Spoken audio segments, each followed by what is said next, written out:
था। देश माने क्या? देश माने इस जगह को देश बोलेंगे, इस जगह को देश, स्थान माने देश। यदि तात्कालिक भाषा बनाएंगे, प्रचलित भाषा बनाएंगे तो देश माने स्थान, है ना? कोई भी एरिया उसको देश बोलेंगे।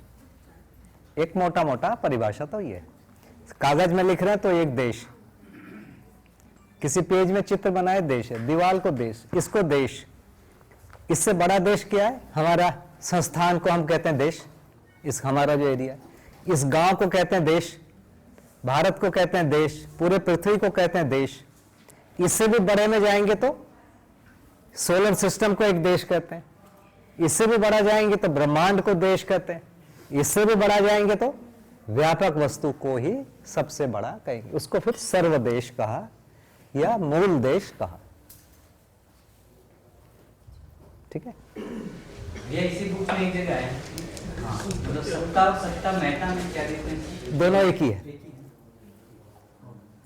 जी। ये आपने दिशा जैसे जागृति की उसमें देश में कहा था, जब आप दिशा हम ज्योग्राफिकली कहते हैं वो भी एक तरह से देश ही है बेसिकली। हाँ, मतलब भौतिकवाद में उसको एक नाम वैसे दिशा दोनों प्रकार से है, मतलब ना उत्तर दक्षिण पूर्व पश्चिम, इसको मोटे में बोलते हैं। लेकिन और आप साइंटिफिक में जाएंगे तो north east, north west, north north east, north north north east, ऐसा करके और बताते हैं। उससे भी ज्यादा बारीक करना है तो फिर ये वो जो डिग्री बना दिया है, पूरे ग्लोब को उन्होंने टुकड़े में बांट दिया है, ऐसा करके लॉन्गिट्यूड और लैटिट्यूड बनाया है और उसके बीच में एक एक बिंदु को कर लिया है, फिर वो दिशा है। उसमें एक रेफरेंस पॉइंट 0 मानते हैं और उसके आधार पर करते हैं, तो वो दिशा है।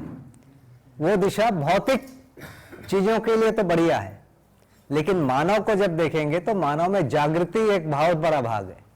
तो जागृति क्रम में कौन सा चीज आगे है, कौन सा चीज पीछे है, ये दिशा है। अभी ये स्पष्ट नहीं हो रहा है। कोई बड़े पद में पहुंच गया तो वो जागृत है, अभी तो यही चल रहा है। किसी के पास ज्यादा धन है तो वो बड़ा है, किसी के पास ज्यादा यश है वो बड़ा है। तो सही क्या है आगे? जागृति क्रम में सही वाली स्थिति, उससे पहले वाली, उससे पहले वाली, उससे पहले वाली, ये एक क्रम है, यह है दिशा। ये छूट जा रहा है जो अभी प्रचलित नहीं है। लेकिन दिशा जैसे समय है, समय को बोला गया है कि क्रिया के पूरे होने के, और व्यापक को अकाल भी बोला गया है, समय से परे भी बोला गया है। तो वैसे दिशा तो मतलब कोई रिलेटिव पॉइंट ऑफ व्यू है ना, कि दिशा अर्थ के पॉइंट ऑफ व्यू से जहाँ से सन राइज करता है तो उसको वो ईस्ट बोल दिया, जहाँ पे सेट होता है वहाँ पे वेस्ट बोल दिया। तो मतलब अगर हम ओवरऑल देखें पर्सपेक्टिव से तो दिशा भी कुछ है नहीं। दिशा यही है कि ह्रास और विकास ही दिशा है। विकास ही है, मतलब जागृति के अर्थ में दिशा है, अदरवाइज तो कोई दिशा है नहीं। हाँ। वैसे काल का भी वैसे होगा ना, भूत भविष्य क्या है? भूत होता ही नहीं है, वो भी होता नहीं है, केवल होता वर्तमान ही है। तो लेकिन अभी प्रचलित वही चीजें हैं, तो ये केवल इसमें ध्यानाकर्षण होता है, फिर हम सोचते हैं। तो भैया पेज वाइज हम चलने की कोशिश करते हैं अब, है ना, क्योंकि जनरल चीजें आ जा रही है, फिर हम पूरा छूट जाएगा। हम अभी पेज वाइज बढ़ते हैं। कौन से पेज से शुरू करेंगे? 8 तक तो हो गया था ना।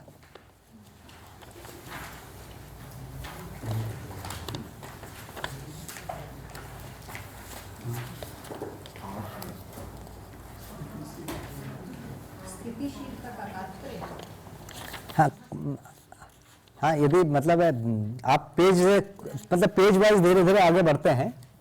पेज से कोई प्रश्न है तो उसी किताब से कुछ को बता दीजिएगा। नए ये पुराने वाले नए में 7 इसके अंदर में नई में 7 का सेकंड पैराग्राफ।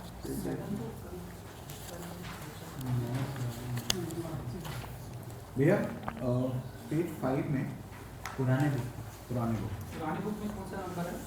पेज 5।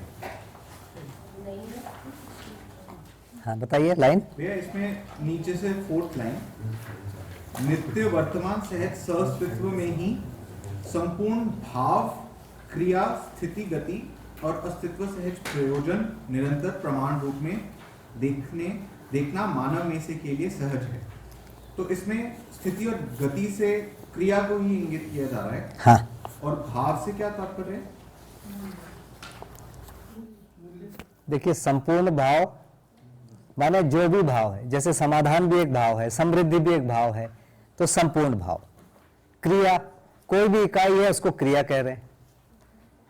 क्रिया है तो स्थिति है, गति है और प्रयोजन है। ये सब निरंतर प्रमाण के रूप में दिख रहे हैं।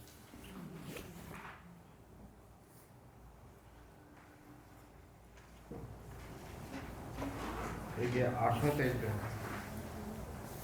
दूसरा पैराग्राफ है। स्थिति पूर्ण सत्ता महता में ऊर्जा संपन्न बल संपन्न प्रकृति पूर्णता में से के लिए बीज संपन्न होने से है।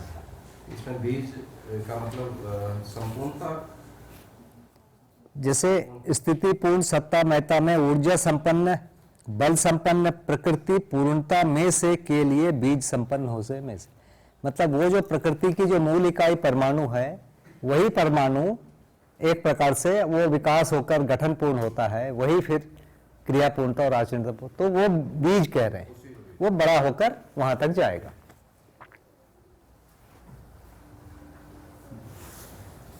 उसी पैराग्राफ में परम महिमा यही है कि प्रकृति में दिखने वाले संपूर्ण बल का नियंत्रण और संरक्षण, ये 4 लाइन्स को समझना है।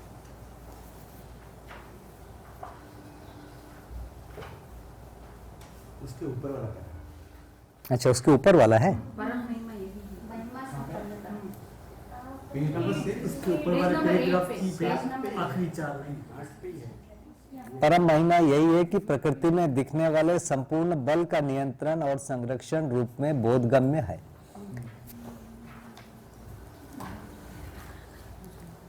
तो प्रकृति में इकाइयों में जो भी बल दिख रहा है वो फिर व्यापक में ही है, व्यापक के कारण ही है या व्यापक ही है, ये चीज को कह रहे हैं।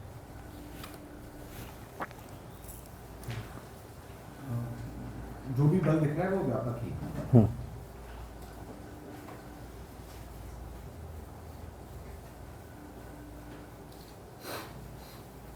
भैया 6 पेज में 5वें लाइन से, इस धरती पर मनुष्य सहज अवस्थिति के अनंतर मानव जो कुछ भी अपनी कल्पनाशीलता कर्म स्वतंत्रता के चलते अभी तक भय प्रलोभन आस्थावादी परिकल्पना में उथल पुथल होना देखा गया, यह जागृति क्रम में गण्य है। मतलब सहज मानव सहज अवस्थिति का क्या मतलब? मानव की अभी जो स्थिति है, मानव आया, मानव के बाद अभी तक जहां तक पहुंचा, उस स्थिति में ये भय प्रलोभन और आस्था वाली घटना आई, इसको जागृति क्रम में है, ये कह रहे हैं। भैया इसी के आगे जागृति सहित अभिलाषा सहित जागृति क्रम का प्रमाण होना पाया जाता है। मतलब जागृति की इच्छा के साथ जागृति की सहित इच्छा भी दिखती है और जागृति क्रम का प्रमाण भी दिखता है। तो जो क्रम है, पहले आदमी भय मानता था, भय से प्रलोभन को श्रेष्ठ माना, उससे आस्था को श्रेष्ठ माना, तो ये क्रम से आए हैं, तो इसको कह रहे हैं कि ये जागृति क्रम है। मानव का जो इतिहास देखेंगे तो पहले आस्थावादी मानसिकता रही, उसके पहले भय बहुत प्रधान रहा, भय से प्रलोभन को और अच्छा माना, उससे आस्था को और अच्छा माना, आस्था के बाद अभी विज्ञान का जो युग आया उसको और आगे का माना गया ना। इनको कह रहे हैं ये जो हुआ है इसी को प्रमाण मान रहे हैं और इसको ही जागृति क्रम नाम दिया गया, क्रम से आया है इसलिए। वांछनीय का क्या मतलब होता है? जागृत जिसको चाहता है आदमी, चाहने योग्य। भैया 7th में फर्स्ट लाइन, इसमें अस्तित्व से वस्तु स्थिति और वस्तुगत का अध्ययन होगा। से कैसे होगा? अस्तित्व में होगा अस्तित्व से होगा, अस्तित्व के लिए होगा। माने अस्तित्व में मतलब ये अस्तित्व का भाग है, इसलिए अस्तित्व में। अस्तित्व से मतलब कोई ना कोई पढ़ाएगा, कोई ना कोई सिखाएगा, किसी के द्वारा हुआ। अस्तित्व के लिए, मैं यदि पढ़ रहा हूं तो मेरे लिए हो गया। तो अस्तित्व में से के लिए। ये एक ग्रुप का क्वेश्चन था कि अगर अस्तित्व दर्शन के अंदर ही सारे दर्शन आ जाते हैं, जैसे जीवन दर्शन, मानवतापूर्ण आचरण, तो ये अलग अलग क्यों किया हुआ है? देखिए, लिखने का एक तरीका होता है। आप एक लाइन में यदि आप लिख देते हैं अस्तित्व सत्ता में संपेक्ष प्रकृति ही सर्वस्व है, लिख दिया है, इसको खोलने के लिए फिर क्रम से टुकड़ा टुकड़ा करते हैं, फिर 4 अवस्था बताते हैं। आप कहीं छोटा करते हैं, पहले एक लाइन बनाते हैं, फिर उसको 4 करते हैं, फिर 4 ऐसा करके बढ़ाते हैं। तो एक लाइन में पूरा दर्शन को लिखा जा सकता है क्या? उसमें लिखा अस्तित्व, विकास क्रम, विकास, जागृति क्रम, जागृति, इसको लिख दिया बाबा जी ने एक लाइन। ये पूरा मध्यस्थ दर्शन है, ये लोगों को समझ में नहीं आता है।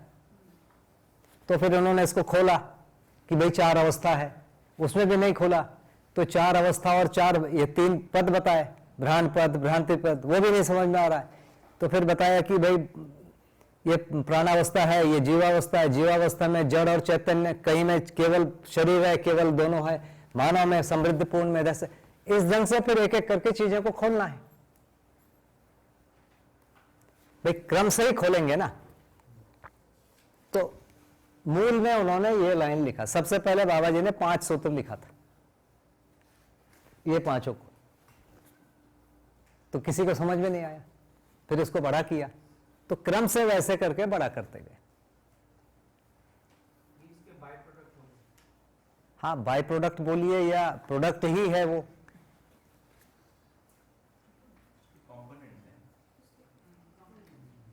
है ना। हम क्या होता है भैया, जैसे हम कोई नया चीज पूछ लिए, बाबा जी ने जितना, मैंने कोई नया जिज्ञासा किया तो मुझे एक नया पैरा बताए, आपने पूछ लिया, आपको एक नया पैरा बताए। उन्होंने तो सोच लिया कि इतने में लोगों को पूरा हो गया, लेकिन नहीं हुआ, तो लोग और पूछते हैं, है ना। जैसे कोई भी आदमी, जैसे बॉयल्स लॉ किसी ने बोला, वो बहुत सारी चीजों को जोड़कर एक लॉ बनाया। वो लॉ से जब लोगों को समझ में नहीं आता तो पूछने ऐसा होगा तो कैसा होगा, वैसा होगा तो कैसा होगा, उसी लॉ को फिर खोलना है। वैसे इस टाइप की चीजें। तो जो बहुत मोटी मोटी बात कर रहे हैं कि मनुष्य जो है ज्ञानावस्था है, ये कहीं नहीं कहा जा रहा है। आदर्शवादी परंपराओं में मिक्स चीजें कही गई, मिक्स, कई जगह कह रहे हैं, कई जगह कह रहे नहीं। इतना जो साफ साफ नहीं कह पा रहे हैं, यहां पर बहुत साफ साफ कह रहे हैं कि मानव में कल्पनाशीलता और कर्म स्वतंत्रता है, जीवावस्था में नहीं है, ये कह रहे हैं। ये भी लोग बोलेंगे बंदर भी कल्पना करता है, कौवा भी करता है, करते हैं। फिर उसके लिए वंशानुसंगी और संस्कार अनुसंगी का लाइन बताया कि जीवावस्था शरीर और उसकी परंपरा के लिए जीता है, ज्ञानावस्था तृप्ति और उसकी परंपरा के लिए जीता है। तो तृप्ति नहीं महसूस होती तो भूखा रहता है वो, उसके लिए भी तैयार। तो इस ढंग से दोनों में अंतर बताया। लेकिन अभी पूरा जो साइंटिफिक जो स्टडी है, दोनों में समानता बताने में लगे हुए हैं। मानव और जीवावस्था में, मानव ही जीवावस्था का पार्ट है, उसको बताने में पूरी ताकत लगी हुई है आदमी की, ताकि हम जानवर जैसा कोई भी काम करें तो हमको तंग न करो। लेकिन लॉ जो है, लॉ नहीं मानता है, लॉ साइंस से ऊपर है। लॉ बोलता है आदमी का मांस नहीं खाना है, माने नहीं खाना है। साइंस बोलता है आदमी का मांस खा सकते हो आप, उसमें विटामिन है, प्रोटीन है, मिनरल है, बढ़िया पौष्टिक चीज है। ये तो लॉ नहीं तो तय किया है ना कि आदमी का मांस नहीं खाना है या आदमी को नहीं बेचना है। साइंस के हिसाब से बेच सकते हो, इकोनॉमिक्स के हिसाब से बेच सकते हो, कहां से तय हो रहा है? अभी तक तो यही देखोगे ना, इसको कौन तय कर रहा है, आदमी को बेचना है कि आदमी को नहीं बेचना है? भाई गाय को बेचना है, गाय को मारना है या सुअर को मारना है, खाना है, ये कौन तय किया? लॉ ने तय किया, साइंस नहीं तय कर पा रहा है। तो लॉ थोड़ा अलग ढंग से सोचता है, साइंस उससे पीछे पीछे चलता है। अभी लोग बोल रहे थे ना क्लोन बना देंगे, लॉ ने बोला नहीं बनाओगे तो नहीं बनाओगे, जो कोई कोशिश करेगा उसको अंदर कर देंगे। तो साइंस बहुत ही, साइंस के हिसाब से पालक की भाजी और आदमी का मांस समान है, लॉ के हिसाब से नहीं है ना। तो ये है, तो चीजें लॉ के हिसाब से चल रही है, लॉ साइंस से ऊपर ही है। आज से 10,000 साल पहले भी जो वैज्ञानिक थे वो राजाओं के कब्जे में थे, आज भी कब्जे में है ना। आज भी जो बड़े बड़े साइंटिस्ट हैं इनको जिंदा रखने की जिम्मेदारी स्टेट की है या कोई पैसे वाले घराने को है। ये जो बोलते हैं उसके लिए वो रिसर्च करते हैं, इतना ही उनका काम है। सही गलत इनको समझ में नहीं आता, सही गलत अभी भी लॉ ही तय कर रहा है। और इस लॉ में भी लोगों को ऐसा लग रहा है कि लॉ जो है पर्याप्त नहीं है, थोड़ा बड़ा होना चाहिए, इसीलिए हर देश का कानून के ऊपर एक मानवाधिकार जैसा लोग सोच रहे हैं। भैया पेज 7 में अपॉलोजाइज करूंगा, थोड़ा सा लंबा है, पर बोल रहे हैं 3rd लाइन से 4th लाइन से कि प्रकृति अस्तित्व में एक एक के रूप में है, अस्तित्व में कितनी लंबाई चौड़ाई है ये फैली रहती है, यह मानव में से के लिए एक आवश्यकता के रूप में प्रस्तुत नहीं हो पाता। हाँ। दूसरी विधि से ये कितना लंबा चौड़ा है इसको मानव नाप नहीं सकता। हाँ। इसके साथ यह भी देखने को मिलता है कि मानव आवश्यकता सहित संपूर्ण प्रकार के प्रवर्तन में आरूढ़ होता है, अतएव सत्तामयता सहज लंबाई चौड़ाई का नाप नहीं हो पाने के कारण इसको व्यापक कहा गया। पहली 2 लाइन और अतएव सत्तामयता की लंबाई चौड़ाई हेंस व्यापक कहा गया, इसके बीच में ये इसके साथ यह भी देखने को मिलता है कि मानव आवश्यकताएं सहित संपूर्ण प्रकार के प्रवर्तन में आरूढ़ रहता है। ये क्यों है? ये भैया स्टाइल है। देखिए हर व्यक्ति का अपना एक लिखने का स्टाइल होता है। ये जो आखिरी लाइन है उसके साथ आप जोड़िए कि एक मनुष्य की जो आवश्यकता जितना होता है उतना करता है, फिर आवश्यकता समय के हिसाब से बदलती भी है, तो उसके लिए वो लिखा कि आवश्यकता होती है तो वो कर भी लेता है प्रवर्तन जो आवश्यकता होगी। जैसे पहले आज से 200 साल पहले हम माइक्रो में नहीं गए थे, हम मिली में थे, अभी जो है माइक्रो में चले गए या नैनो में चले गए, शायद आवश्यकता होगी तो और नीचे चले जाएंगे, है ना। तो आवश्यकता पहले माना जाता था कि नहीं यार इससे अभी नहीं जा सकते, लोगों ने कहा कि नहीं नहीं माइक्रो को नापा जा सकता है, माइक्रो टेक्नोलॉजी आई तो जा सकता है और भी आगे जाएगा, जरूरत होगी तो जाएगा, ये भी बोल रहे हैं। लेकिन अस्तित्व को नाप लेगा ऐसा नहीं होगा। तो इसकी आवश्यकता नहीं बन सकती, ऐसा क्यों बोल रहे हैं? मतलब मेरे को पूरा अस्तित्व की कितना लंबा है नापना है, उसकी आवश्यकता मेरे को बनना पड़ेगा ना।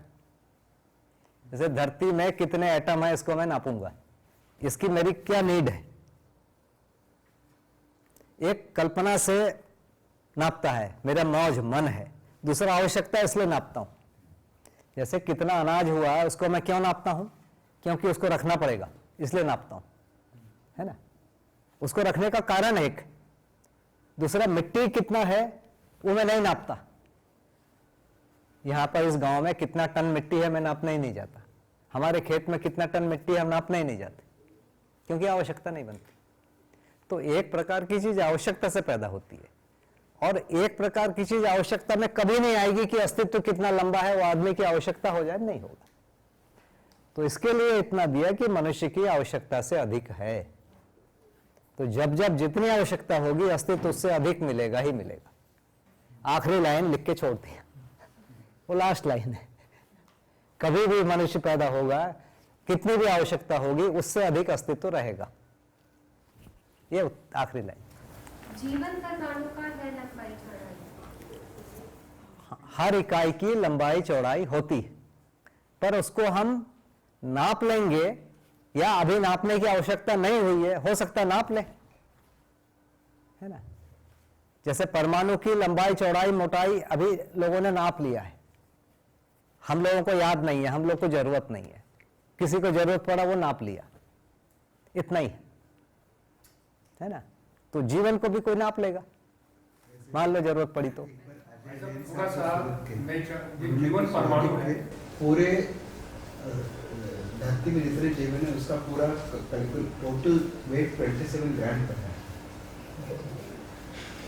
क्या क्या बोले भैया? जितने जीवन है धरती पे 745 करोड़ जो भी होंगे, तो उन्होंने जीवन परमाणु का वजन निकाला जो एटॉमिक वेट है उस टॉपिक को लेके, और वो हिसाब से पूरे जीवन में ऐड करोगे वेट जितने मानव है आज डेट में, तो उसका टोटल वेट 27 ग्राम्स है। जीवावस्था में भी तो होंगे।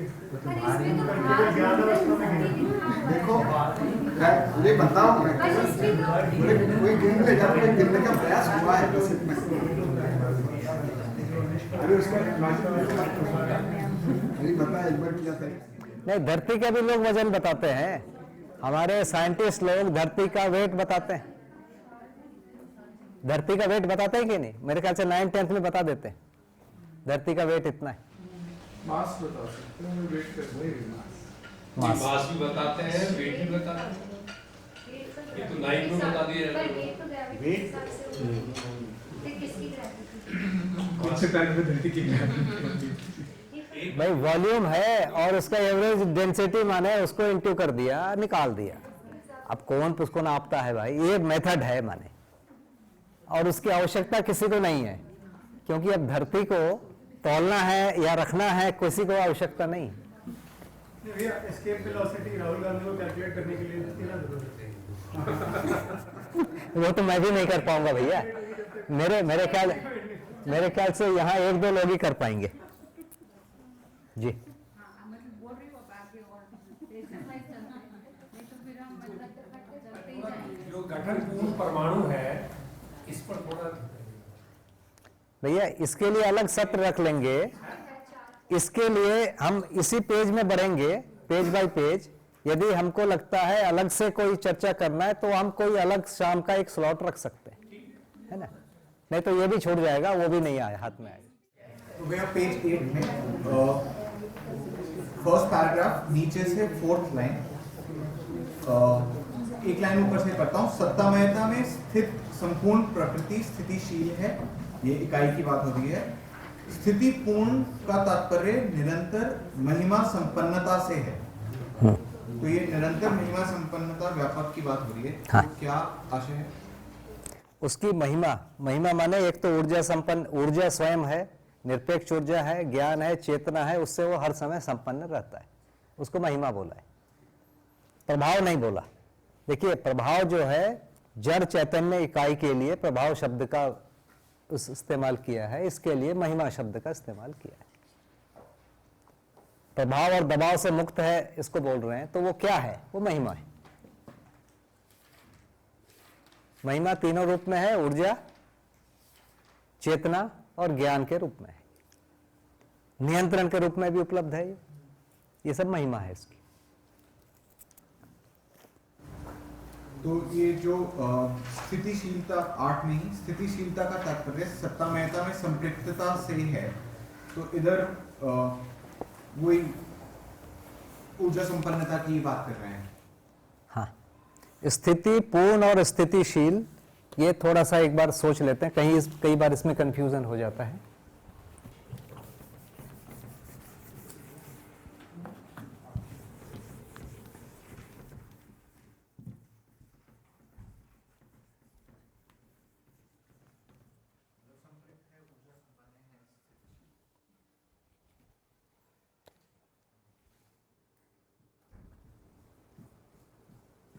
स्थिति पूर्ण,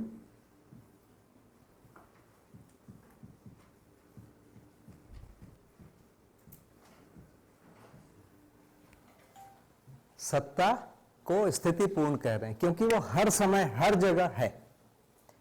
जहां इकाई है वहां भी है, जहां इकाई नहीं है वहां भी है, इसलिए उसकी स्थिति पूर्ण है, हर जगह है। इकाई के अंदर भी है, इकाई के चारों तरफ तो है ही।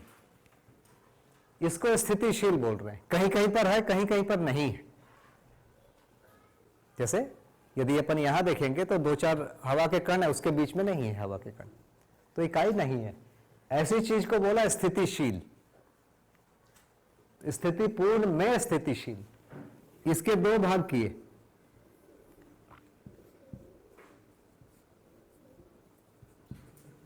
स्थिति और गति,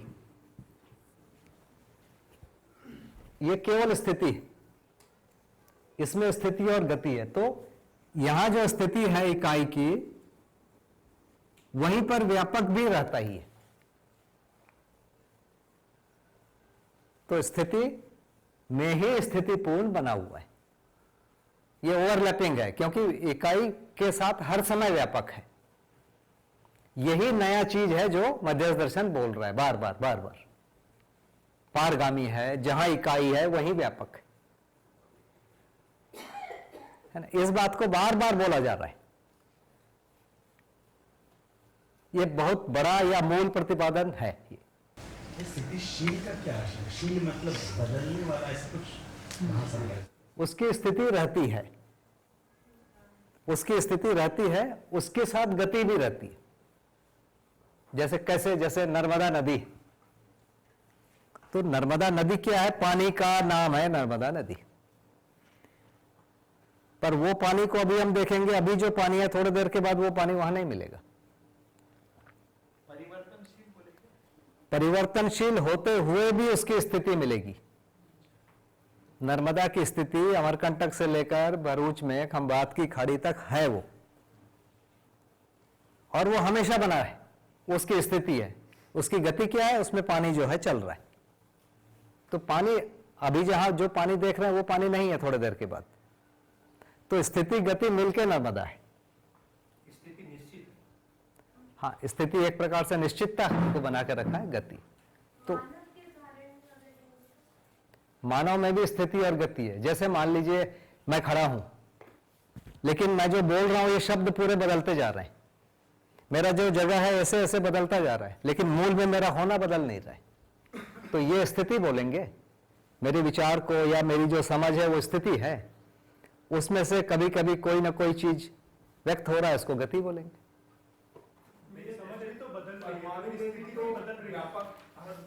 समझ भी बदल रही है। उसी को अपन कह रहे हैं कि जब रूप गुण स्वभाव धर्म की जगह पर जा रहे हैं, उसमें कोई चीज कभी नहीं बदल रहा है। रूप गुण स्वभाव धर्म में देखेंगे तो रूप और गुण निरंतर बदल रहे हैं, उसके बावजूद वो स्थिति में मिलेगा। ये इकाई में भी तो व्यापक आर पार है, तो तब इसकी गति को कैसे देखेंगे? इकाई की ही स्थिति और गति को देख रहे हैं। व्यापक में तो स्थिति ही है केवल, उसको तो कुछ नहीं करेंगे।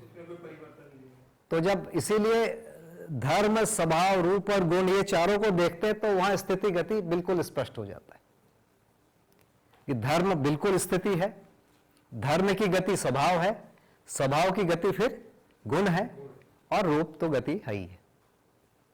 तो कहीं ना कहीं से रूप के द्वारा भी धर्म दिख रहा है। जैसे जीवावस्था को देखेंगे तो जीवावस्था में स्वभाव उसके शरीर से आप बता सकते हो, जीवावस्था का धर्म उसके शरीर से बता सकते हो। तो वही धर्म की गति वहां से आ रही है, स्वभाव की गति आ रही है। तो ये आपस में इतने जुड़े हैं कि हम रूप को देख के हम अनुमान लगा लेते हैं गुण और स्वभाव का, गुण को देख के रूप और स्वभाव का अनुमान लगा लेते हैं। ये संभावना, क्योंकि आपस में जुड़े हैं, कोई ना कोई संबंध है, नहीं तो नहीं लगा पाते।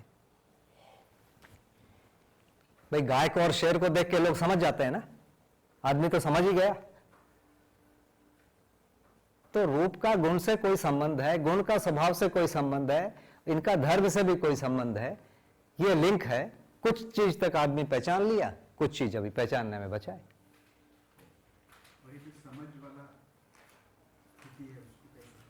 वही, यदि मानव जागृत हो जाए तब मानव की स्थिति हुई, नहीं तो फिर मानव की अभी स्थिति ही नहीं हो पा रही।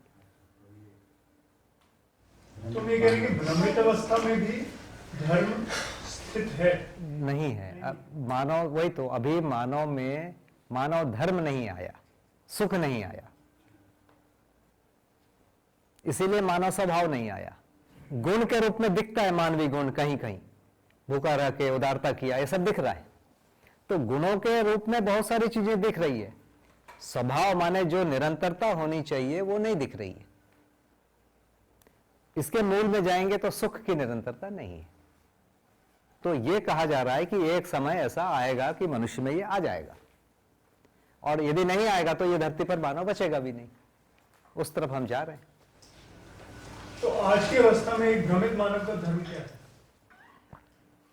मानव अभी धर्म तक नहीं पहुंचा है ना, इसीलिए इसका नाम मानव, इसीलिए अमानव कह रहे हैं, इसको अमानवीयता कह रहे हैं। इसको और भी प्रकार से बोल रहे हैं कि पदार्थावस्था का आचरण निश्चित है, प्राणावस्था का निश्चित है, जीवावस्था का निश्चित है, मानव का भी नहीं हुआ है। यह निश्चित होने के लिए शिक्षा है, निश्चित हो गया माने शिक्षा की पूर्णता हुई। लेकिन धर्म तो हमारा भी है ही सुख जीने, मतलब भ्रमित मानव का भी धर्म नहीं, ऐसा कैसे बोल सकते? वही हम ही नहीं स्वीकार रहे हैं कि मैं दुखी हूं, उसको, मेरे दुख को मैं स्वीकारता ही नहीं हूं, उसको मैं खुद बदलना चाहता हूं। मैं यदि दुखी हूं, उसकी मैं निरंतरता नहीं चाहता। लेकिन मानव सुखधर्मी है, ये तो स्टेटमेंट है। जागृत मानव, मानव पद में आया तो सुख धर्म हुआ। इसीलिए तो पूरी यात्रा है कि मानव संस्कार अनुषंगी है और वो वहां तक पहुंच जाएगा, उसी का कार्यक्रम है। बाकी जीवावस्था के लिए कोई कार्यक्रम नहीं है। पूरा कार्यक्रम मानव के लिए है कि जागृत हो जाए और जागृति को प्रमाणित करे। भैया, तो स्थिति पूर्ण से व्यापक है, स्थितिशीलता से आपने जैसे बोला कि हर जगह व्याप्त नहीं है, हेंस स्थितिशील है। मतलब ये हवा का कण उधर नहीं है, उधर नहीं है, उधर नहीं है, इसलिए इसको स्थितिशील बोल रहे हैं। नॉट बिकॉज ये परिवर्तित होके अब नाइट्रोजन का मॉलिक्यूल बन रहा है या हाइड्रोजन का बन रहा है, हेंस स्थितिशील है।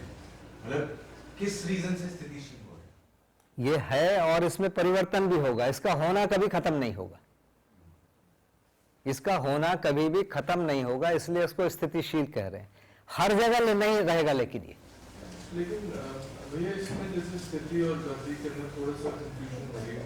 आपने वो नर्मदा रिवर का एग्जाम्पल दिया, तो स्थिति रूप में वो रिवर तो है लेकिन पानी गति में है, आप कह रहे हैं। लेकिन अगर अस्तित्व में अगर हम पूरे में देखें, एज अ होल अगर हम देखते हैं, तो पानी तो जहाँ है वहीं का वहीं बना हुआ है, तो वो स्थिति में है, तो वो गति में कैसे है, वो मेरे को नहीं समझ रहा।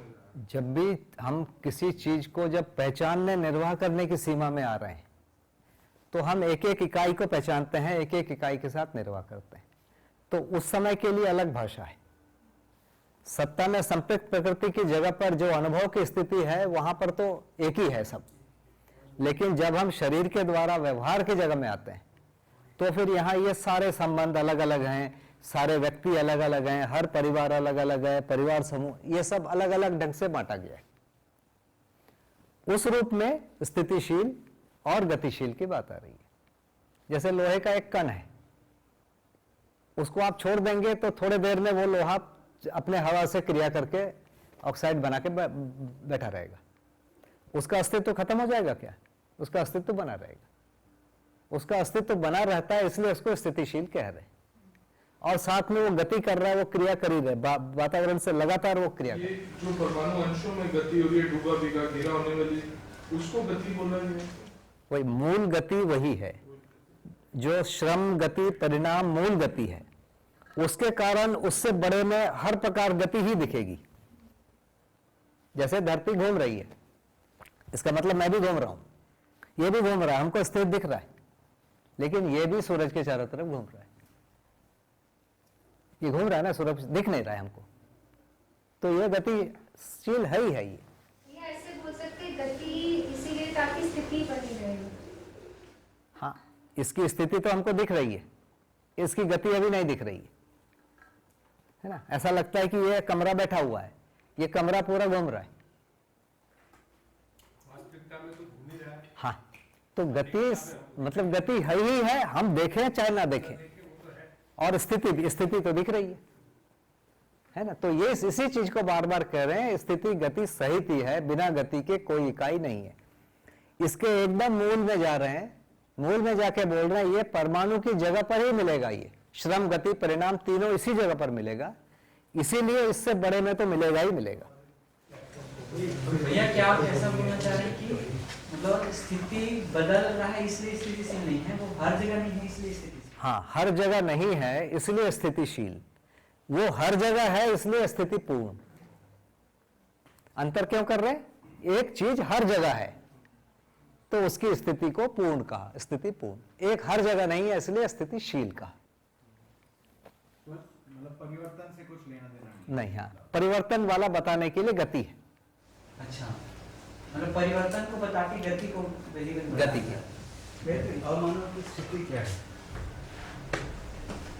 हाँ, देखो प्रकृति है, अमानव की प्रकृति है, वो स्थितिशील है, तो उसकी क्या स्थिति, कैसे उसको डिफाइन करें? वो तो दुख है ना, उसको वही खुद नहीं स्वीकार रहा है, उसका पड़ोसी उसको नहीं स्वीकार रहा है, उसका भाई उसको नहीं स्वीकार रहा है, उसकी बहन उसको नहीं स्वीकार रही। इस मैं अपने आप को नहीं स्वीकार रहा हूं, मैं इनको नहीं स्वीकार रहा हूं, आपको नहीं स्वीकार रहा हूं, हम सब एक दूसरे को नहीं स्वीकार रहे हैं। इस स्थिति में हम सब हैं, होते हुए भी स्वीकार नहीं रहे हैं, तो होना और रहना जो भाग है वो नहीं हो पा रहा है। तो भैया अगर कंप्लीट हो गया तो नहीं, तो आप कह रहे हैं कि स्थितिशील का परिवर्तन से कुछ लेना देना नहीं है, हर जगह नहीं है, इसीलिए स्थितिशील बोला।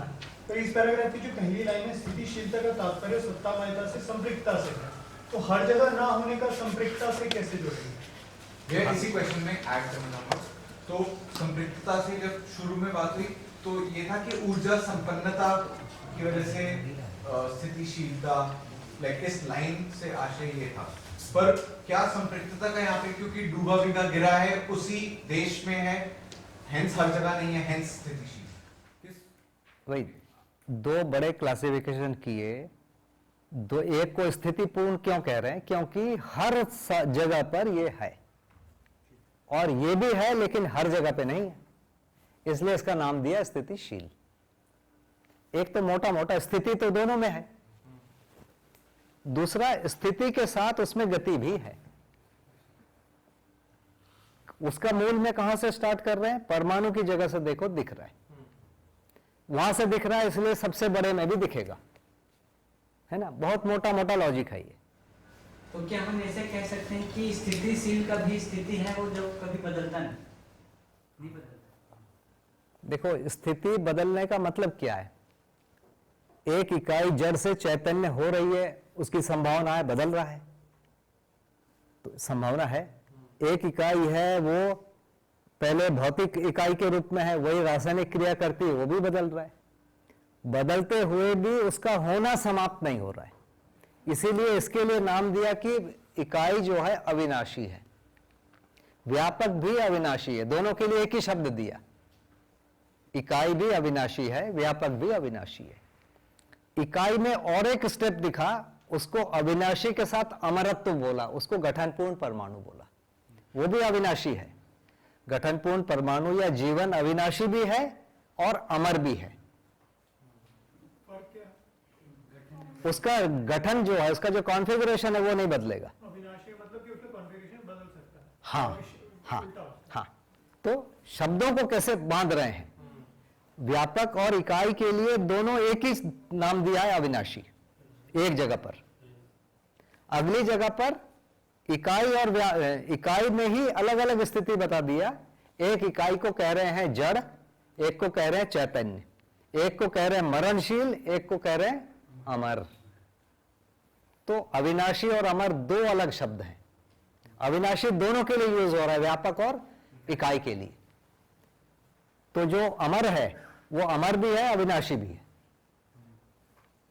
और जो मरणशील है वो केवल, मतलब वो मरणशील है और अविनाशी तो है ही। ठीक है। ये अमरत्व का मतलब हो गया कि जीवन जैसा है वैसा ही रहेगा। अमर का मतलब तो यही हुआ ना,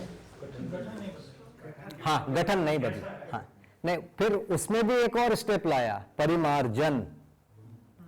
जैसा वैसा नहीं रहेगा, भ्रम दूर होगा। वही उसका नाम दिया मात्रात्मक परिवर्तन के बिना गुणात्मक परिवर्तन। एक है मात्रात्मक परिवर्तन के साथ गुणात्मक परिवर्तन। तो अलग अलग स्टेज को अलग अलग पहचान के अलग अलग नाम दिया गया। ठीक है। ये लिखने की जरूरत तो नहीं है ना? भैया जब परिवर्तन की बात करें तो स्थिति परिवर्तन भी है उसमें, परिमार्जन है जो नहीं। जैसे चैतन्य में यदि है परिमार्जन, तो अब उसकी स्थिति में परिवर्तन माने क्या? धर्म में परिवर्तन आएगा। वही जीवन जब जीवावस्था में है तो उसका धर्म जीने की आशा है। वही जीवन जब मानव में आएगा तो उसका धर्म सुख हुआ। तो धर्म भी बदला। स्वभाव भी बदला, रूप नहीं बदल रहा है। तो जो अमरत्व हुआ, पहले रूप निश्चित हुआ, उसके बाद फिर धर्म निश्चित होगा। तो रूप से, रूप की निश्चयता से फिर धर्म की ओर बदलेगा, ऐसा हो रहा है। ठीक हो गया ना? ये संपृक्तता फिर किस वाक्य से लिखा हुआ है कि स्थितिशीलता का तात्पर्य सत्तामयता में संपृक्तता से है। First line page 8 second paragraph. हाँ, स्थितिशीलता का मतलब सत्ता में संपृक्त, वो तो है ही है ना भैया। इकाई सत्ता में संपृक्त ही रहेगी ना, इसलिए उसको स्थितिशील बोल रहे हैं। क्योंकि वो अब ध्रुवा बीघा और गिरा है एक ही किसी आयतन घन में, हेंस हर जगह नहीं है और इसीलिए स्थितिशील है। बस केवल वही देखो भैया, एक ही परिभाषा को हर जगह नहीं फिट करिए। स्थितिपूर्ण और स्थितिशील उसी जगह पर कंपेयर करके वो भाषा है, हर जगह वो नहीं चलेगा, हर जगह उसकी जरूरत भी नहीं है। जब दोनों को बताने की जरूरत है, तब दोनों में क्या अंतर है बताने के लिए स्थितिपूर्ण और स्थितिशील आया। उसके बाद कहीं इसकी जरूरत नहीं है। एक जगह जलती है, जरूरत पड़ता है कि कहीं कुछ ये चीज ओवरलैप है, जहां इकाई है वहां व्यापक है, तो उस समय इकाई से व्यापक व्यक्त हो रहा है, लेकिन इकाई का इकाईत्व भी मौलिक रूप में व्यक्त हो रहा है। जैसे बहुत बड़ी एक चर्चा हुई थी कि न्याय जो है क्या है, व्यापक है कि इकाई है। ठीक है, अन्याय क्या है? न्याय यदि इकाई का है तो अन्याय भी इकाई का है। उसमें तकलीफ हो रही है कि न्याय ईश्वर है बोल रहे हैं और अन्याय जो है वो व्यापक को दोष दे रहे हो, भाई ये कैसे चलेगा? दोनों चीज ईश्वर पर छोड़ दो तो चलेगा, क्योंकि वो व्यापक है, उसमें वो है ही। तो इकाई तो अलग एक चीज है, वो मेरा अलग है, इनका अलग है, इनका अलग है, हमारी पहचान होनी पड़ेगी ना। तो इकाईत्व की भी अपने आप में पहचान होनी जरूरी है और व्यापक की भी पहचान होनी जरूरी है। ठीक है? ये भैया एक चीज आपने अभी बीच में बोली, अविनाशी अमर भी हो सकता है और मृत्यु भी हो सकती है, लेकिन जो अमर है वो सदैव अविनाशी होगा। इसको थोड़ा सा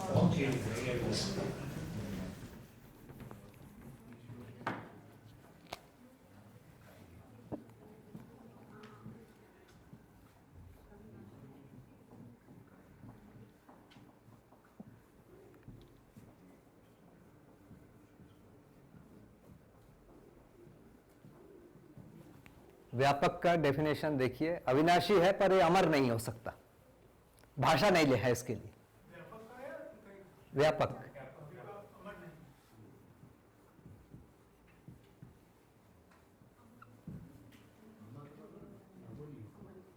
अमर हो भी सकता है, नहीं भी हो सकता है। इकाई में चैतन्य इकाई अविनाशी भी है, अमर भी। ये तीनों अंतर आपको समझ में आ जाएगा।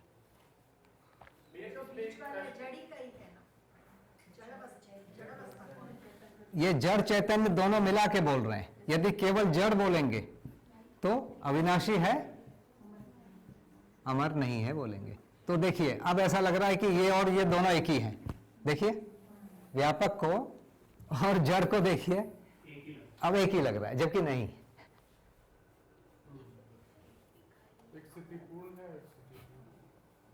ठीक है ना, मतलब आप इन दोनों को लगेंगे तो दोनों के तो एक ही चीज है, लेकिन इतना अंतर है। यहाँ पे जैसे अभी आपने कहा चैतन्य इकाई या जीवन विनाशी भी है और अमर भी है।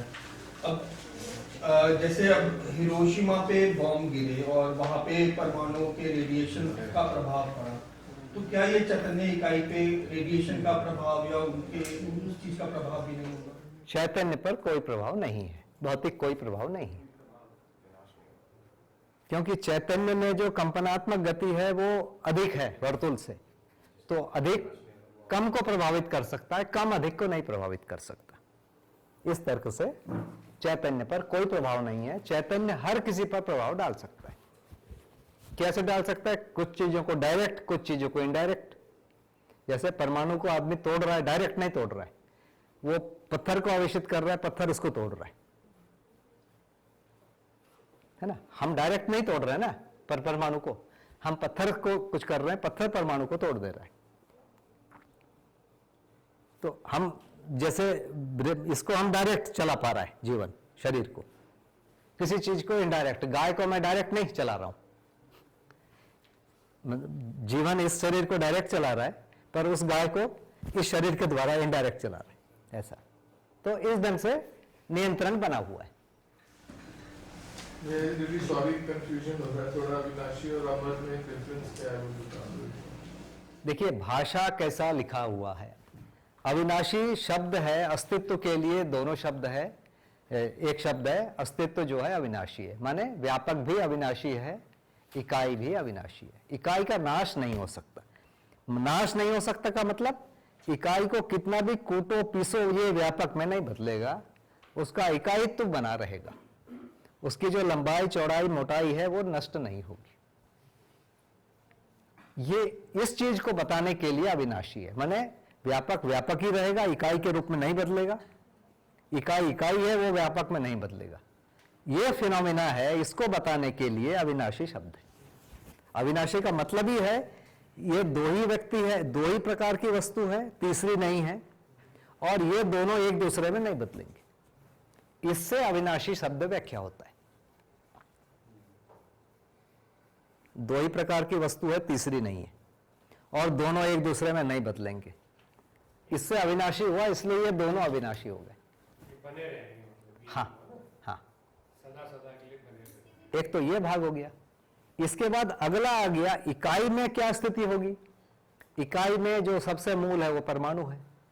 ये परमाणु टूट सकता है, जुड़ सकता है, इसमें परिवर्तन हो रहा है, इसलिए इसको बोल रहे हैं जड़ परमाणु, इसलिए इसको बोल रहे हैं मरणशील, मरण धर्मा।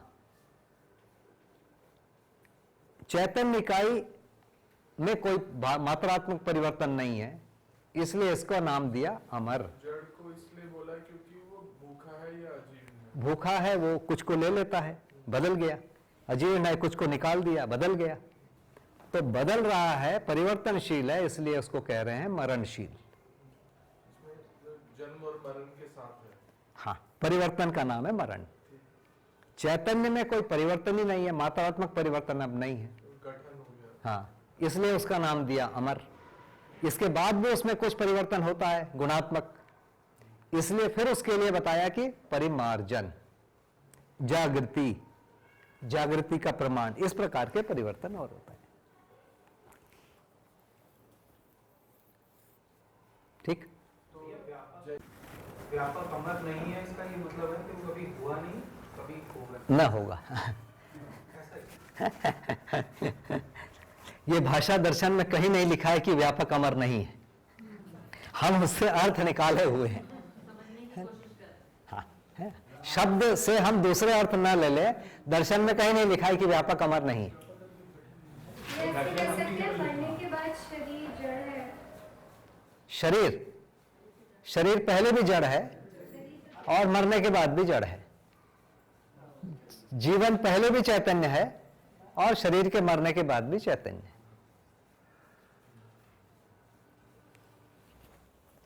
हमारा शब्द व्यापक के लिए है ही नहीं, है ही नहीं, है ना। देखिए ना कैसा ऐसा लगता है कि दोनों को जड़ है ना, मतलब अविनाशी है और अमर नहीं है, व्यापक भी अविनाशी, ऐसा लगता है कि दोनों के लिए, पर है ऐसा। जी हाँ, जब हम बोल रहे हैं कि मतलब होने की स्थिति तो है ही इकाई की, लेकिन उसके बाद भी जब हम और जैसे हमें गुणात्मक स्थिति की बात करते हैं, तो मेरी अभी एक स्थिति है समझ, जैसे जैसे मैं आगे बढ़ते जाऊंगा, ध्यान करूंगा, तो मेरी एक और स्थिति बनेगी समझ, है ना। यहाँ से मैं वहां तक पहुंचूंगा, तो क्या ये स्थिति में परिवर्तन नहीं हुआ? जैसे हम चेतना की बात करें, पहले भी स्थिति थी, अब भी स्थिति रहेगी, ये तो कंफर्म हो गया ना। आज भी स्थिति है, आगे भी स्थिति रहेगी, स्थिति कभी नाश नहीं होगा, ये कंफर्म है। अब क्या परिवर्तन हुआ, इसको गति कह रहे हैं, इसी को ह्रास और विकास की गति बोला हमने, इसको गति में बोल रहे हैं ना। स्थिति तो बनी ही रहेगी। तो स्थिति की निरंतरता ही स्थितिशीलता है, ये ठीक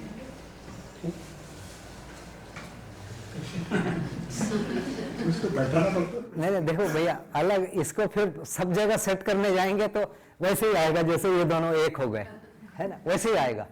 क्योंकि किसी एक अर्थ को समझाने के लिए एक भाषा बनाया गया, वहां तक ही उसका मतलब है, उसको हर जगह फिट करने की जरूरत नहीं है।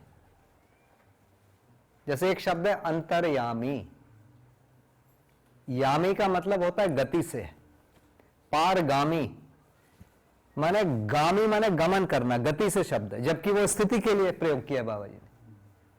क्लासिकल संस्कृत या हिंदी तत्सम में जाएंगे तो यामी जो शब्द है, अंतर्यामी या पारगामी, ये गति के लिए, बाबा जी ने इसको स्थिति में प्रयोग किया। वही तो व्याकरण का आचार्य बड़ा परेशान होगा, है ना, लेकिन उससे काम चल गया। हमारे जैसे कुछ लोग को पकड़ में आ रहा है तो चल रहा है काम, है ना। तो क्लासिकल ग्रामर यहां फिट नहीं है ना, संस्कृत के हिंदी के ग्रामर यहां नहीं चल रहे हैं। उसके बावजूद उन्हीं शब्दों से बोलना है, क्या करेंगे? मुझे नहीं, जब इन शब्दों की बात करते हैं ना, हाँ। तो बोलता है ये तो हमें सब पता है, हाँ। तो उन्हें ये पता नहीं कि इनका मीनिंग ही कुछ और है। हाँ। वो ये कह देते हैं नहीं, तो भैया जैसे व्यापक आर पार ज्यादा सटीक नहीं है, पारगामी किसी भी इकाई के व्यापक आर पार, क्योंकि व्यापक में तो गति नहीं होगी। हाँ, वही तो कह रहा हूं कि बाबा जी ने इसको स्थिति पूर्ण कहा, इसमें गति नहीं है कहा, लेकिन शब्द परंपरा का जो है वो पारगामी शब्द है, उसको लिया है ना। पारगामी में पूरी बात नहीं गई तो बोला जहां इकाई है वहां भी होता है, तो 20 प्रकार से 50 प्रकार से बोल के अपनी बात को कन्वे किया। परंपरा में शब्द नहीं है ना, वो कैसे करेंगे? संप्रयुक्त शब्द परंपरा में है, उसका मीनिंग वो नहीं है, उन्होंने नया डाला, भीगा हुआ। एक्चुअली में भीगा एक ही जगह भीगता है, व्यापक। हम बोलते हैं रसगुल्ला भीगा हुआ है चाशनी में, भीगता नहीं है रसगुल्ला, कुछ भाग भीगता है, कुछ भाग नहीं भीगता है। तो भीगा शब्द एक ही जगह है, वो है व्यापक। जैसे बोले ना पारदर्शी, पारदर्शी वस्तु है, अस्तित्व में एक ही है, वो है व्यापक। लेकिन हम इकाइयों के लिए सब बोल रहे हैं। 100% पारदर्शी वस्तु केवल व्यापक है, बाकी एक्चुअली देखेंगे वो पारभासी कहलाएंगे। थोड़ा ना थोड़ा विचलन हो गया, लेकिन चल रहा है, लोग समझ जा रहे हैं, काम चल जा रहा है।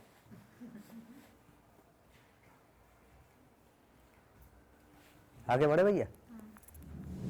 लाइन में लास्ट लाइन में है,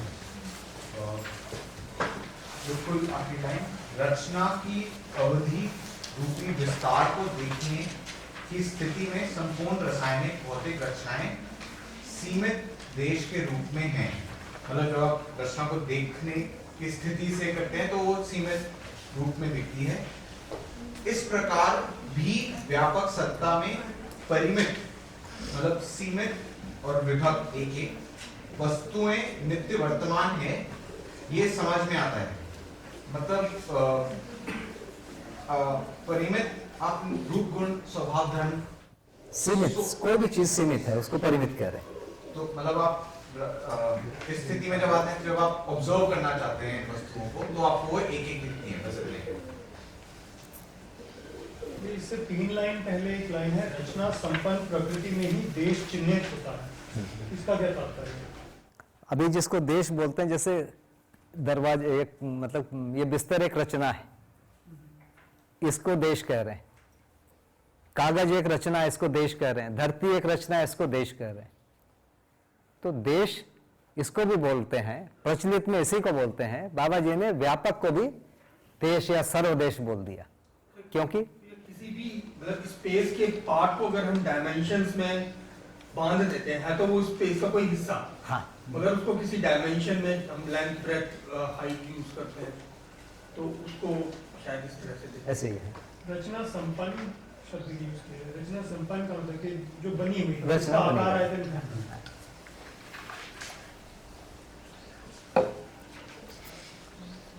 नेक्स्ट पेज जो है, अस्तित्व में परमाणु में विकास, पूरकता, संक्रमण, जीवन, जीवनी क्रम, सकारात्मक समझ, पद्धति प्रणाली, दिशा की ओर जीने का कार्यक्रम रूपी परिवार मूलक स्वराज्य और स्वनुशासन रूपी स्वतंत्रता को विधिवत अध्ययन किया गया है।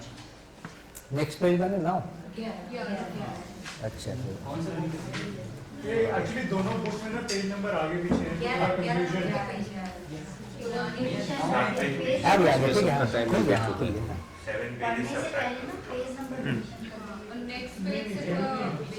कहीं पे 2 है, कहीं पे 3 अभी 9 और 11 है। because the page is bigger। 9 और 11 है ठीक है हो गया। तो भैया उसकी जो शब्द की पद्धति और प्रणाली, तो जो शब्द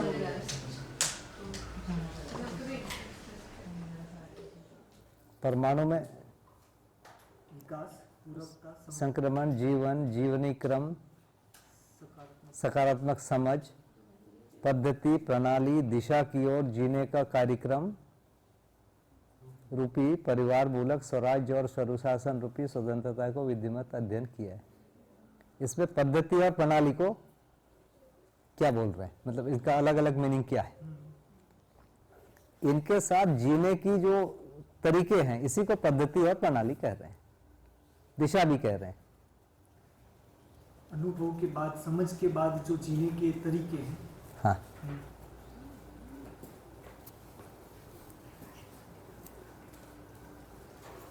क्योंकि उन दोनों शब्दों में अगर थोड़ा डिफरेंशिएट करना हो, पद्धति और प्रणाली, एक जैसे बड़ा चीज कोई होता है, जैसे एक होता है नियम, एक होता है नीति, तो किसी एक चीज के और छोटे होते हैं। जैसे होता है एक्ट और लॉ, हम कोई एक बड़ा एक नियम बनाते हैं, उसका एक नाम बनाते हैं, उसके अंदर फिर कोई एक नियम बनता है, उसका एक अलग नाम बनाते हैं। वैसे पद्धति बड़ी चीज है, उसमें से छोटी छोटी चीज है, उसको अलग अलग नाम देते हैं। जैसे योजना बनाते हैं बड़ा, उसमें से एक छोटे टुकड़े को कहते हैं कार्य योजना। जैसे प्रोजेक्ट और टास्क, ऐसे और एक प्रोग्राम होता है। तो पद्धति बड़ा है, प्रणाली छोटा। भैया 10वें पेज में पुराने बुक में जो सेकंड पैराग्राफ है, परिमित वस्तुओं में देश विभाजन रेखा होना मान लिया जाता है, होता नहीं, जबकि व्यापक सत्ता में देश विभाजन रेखा बनती नहीं अथवा चिन्हित नहीं होती। पहले मतलब परिमित बोल रहे तो इकाई की बात कर रहे हैं, उसमें भी विभाजन रेखा नहीं। जैसे भारत पाकिस्तान बना है, इसमें विभाजन रेखा थोड़ी है, हमने मान लिया है। तो इसके कारण व्यापक सत्ता में विभाजन, इसका वो कारण दे रहे हैं कि व्यापक सत्ता कारण नहीं दे रहे, व्यापक में नहीं होता है, इसमें भी नहीं हो रहा है बहुत जगह पर, लेकिन आदमी मान लिया है, ये कह रहे हैं। जैसे भारत और पाकिस्तान में कहीं नहीं है ना, दोनों में नहीं होता, मान लिया जाता है। हाँ, जैसे भारत और बाजू में जो अरब कंट्री है उसके बीच में भी विभाजन रेखा नहीं है। जो समुद्र है ना, थोड़ा सा हमारा है, थोड़ा सा उधर वाले का है, और बीच में किसी का नहीं है। पता है कि नहीं आपको? ये जो भारत और उधर जो भी है, क्या है, इराक है या ईरान है, उनके बीच का जो समुद्र है ना, तो थोड़ा सा हमारा है, थोड़ा सा उनका है, बीच में किसी का नहीं है। उसमें लाइन खींचा हुआ है, वो मछुआरे बेचारे जाते रहते हैं, लाइन को पता नहीं होता, पकड़ के ले आते हैं उनको उनको लाइन, भारत वाले पाकिस्तान वाले को पकड़ते हैं, पाकिस्तान वाले भारत वाले को पकड़ के ले जाते हैं बार बार। भैया वो तो आप जो समझा रहे हैं, लेकिन शायद ये पैराग्राफ में जो निकल के आ रहा है वो परिमित और अपरिमित की बात हुई ना जी। तो उसमें जो सेकंड लाइन में कह रहे हैं, परिमित वस्तुओं में देश विभाजन रेखा होना मान लिया जाता है, होता नहीं, जबकि व्यापक सत्ता में देश विभाजन रेखा बनती नहीं अथवा चिन्हित नहीं होती है, इसे कोई भी प्रयोग कर देख सकता है। मतलब ये कि अगर देश को हमने, मानव ने उस रेखा भी दे दी, लेकिन वहाँ पर व्यापक को डिवाइड नहीं किया जा सकता। हाँ। इस तरह इंगित किया जा रहा है। हाँ, व्यापक को डिवाइड नहीं कर सकते, उस व्यापक में कोई रेखा नहीं बनेगी। हाँ, जमीन पर है, लैंड पे आपने रेखा खींच के इधर उधर कर दिया। लेकिन अभी इन्होंने हवा में भी कर लिया है ना, एरोप्लेन कहीं घुसता है तो उसको पकड़ लेते हैं। तो हमारे व्यापक में नहीं कर सकते। हाँ, व्यापक में नहीं किया। वैसे तो नहीं कर सकते, लाइक कोई सॉलिड चीज से तो नहीं डिवाइड कर सकते, जैसे लैंड में तो फिर भी बार बार लगा दिया, दीवार खड़ी कर दी। आप पर उन्होंने एयर में कर लिया है। अब रेडिएशन होते हैं ना, तो उसके उसमें एरोप्लेन जो है भारत वाला पाकिस्तान में घुसता है या वो घुसता है, वो बताता है तुम जो सैटेलाइट में जो फीड किए थे व्हाटएवर ये एक शब्द आया है सांगोपांग अध्ययन। एक शब्द आया है सांगोपांग अध्ययन, इसका क्या अर्थ है? सांगोपांग माने संपूर्ण, उपांग अंग, स और अंग मिला के बना सांग, उप अंग मिला के बना उपांग, मतलब संपूर्ण छोटे अंग अवयवों के साथ कर उसको सांग कहते हैं।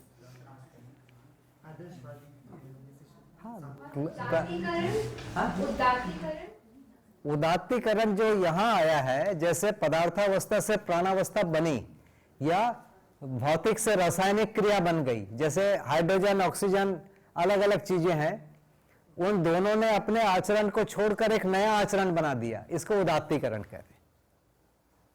तो ऐसे कई चीज पहले से कुछ नया दे दिया, इसको उदात्तीकरण बोल रहे हैं। भैया उसमें और संक्रमण में क्या फर्क है? संक्रमण एक बार होगा तो कभी बदलेगा नहीं, उदात्तीकरण बदल जाएगा। जैसे गठनपूर्ण हुआ वो वापस जड़ नहीं होगा, जागृत हो गया वो वापस अजागृत नहीं होगा, ऐसा। बीज से पौधा बन रहा है तो उसको हाँ, बीज से पौधा उदात्तीकरण। सांगोपांग का एक बात बता दीजिए। सांगोपांग का क्या है इसमें तात्पर्य? अर्थ पूछे सांगोपांग से। तुम कुछ पूछ रहे? क्लियर नहीं, मतलब नहीं, दोबारा मतलब समझा दीजिए। सांगोपांग एक बार और एक्सप्लेन कर दीजिए। अच्छा, अंग होता है ना, कोई भी जैसे पुस्तक को पढ़ेंगे उसके छोटे छोटे टुकड़ों को अंग कह रहे हैं, है ना। उस चैप्टर को मान लो अंग बोले, चैप्टर के अंदर जो सब टाइटल हैं उनको उपांग बोले। हिंदी भाषा है ये, है ना, उप अंग, तो इसी को उपांग बोला। और सा अंग, अंग के साथ पढ़ना तो सांग, और उपांग, सांगोपांग, दोनों मिला के सांगोपांग बना। उपांग और सांग जुड़ा तो सांगोपांग हो गया, संधि बनाया है, भाषा ही है भैया ये। तो इसमें जीवन, जागृतिक क्रिया और भौतिक रासायनिक क्रिया का सांगोपांग। ये क्लासिकल हिंदी है ये, जो अभी हम लोग पढ़ते नहीं है।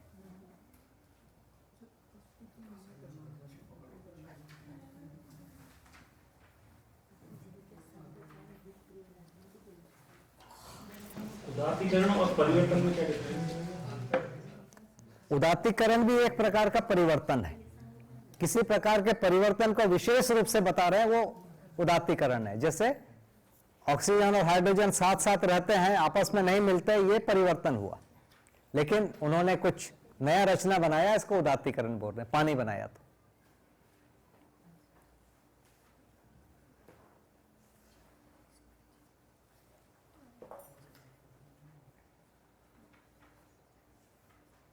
ठीक, क्या हो गया इतना प्रसन्नता? रिवर्सिबल होता है, संक्रमण इरिवर्सिबल। जी हाँ, उदात्तीकरण रिवर्सिबल है, संक्रमण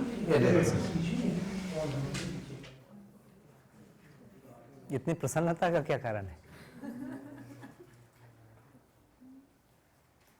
देखिए, बाबा जी के पुस्तक को पढ़ने में एक प्रॉब्लम आती है भाषा की।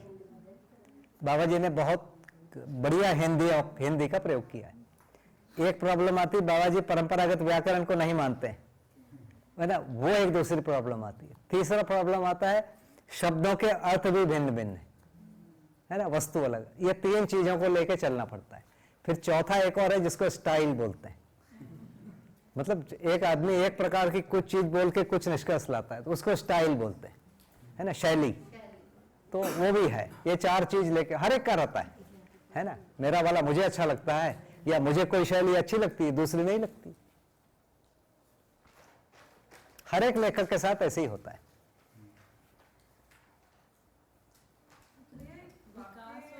आया है, क्या ये कंप्लीट है?